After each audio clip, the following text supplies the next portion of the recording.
Bonjour à tous. Hier, j'ai échangé avec une cliente qui souhaite reprendre en main un certain nombre de choses concernant son quotidien, sa vie, son bien-être qu'elle semble avoir délaissé, qu'elle dit avoir délaissé depuis quelque temps.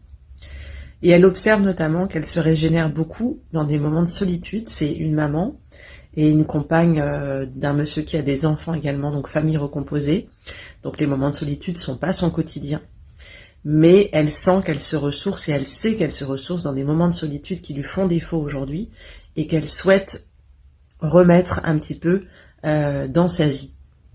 Ce que j'observe dans ce genre de situation, c'est que on a tendance à avoir une exigence très grande de ce qu'on voudrait faire. Dans ce genre d'observation, par exemple, il y a des petites choses qu'elle fait pas parce que tout de suite, il y a l'idée qu'il faudrait partir un week-end entier en thalasso ou une journée entière au spa pour avoir un moment de solitude. Et ce que j'ai essayé de travailler avec elle, c'est la possibilité déjà de s'accorder des petits moments au quotidien avec elle-même, qui vont déjà lui faire un bien fou.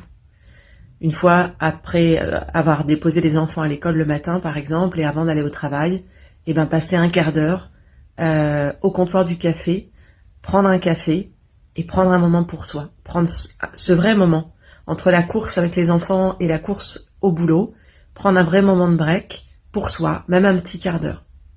Le soir, quand la famille regarde un film ou la télé, ne pas se sentir obligé d'être avec tout le monde si on n'a pas envie et pouvoir le dire simplement avec bienveillance et avec amour et pouvoir du coup s'isoler dans une pièce à part pour bouquiner ou faire autre chose.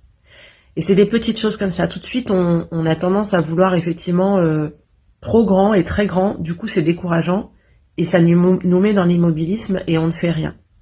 Et cette répétitivité d'action de 5 minutes par-ci, 10 minutes par-là, etc., elle est extrêmement profitable, autant profitable que le grand week-end en thalasso ou la journée au spa, même si c'est génial.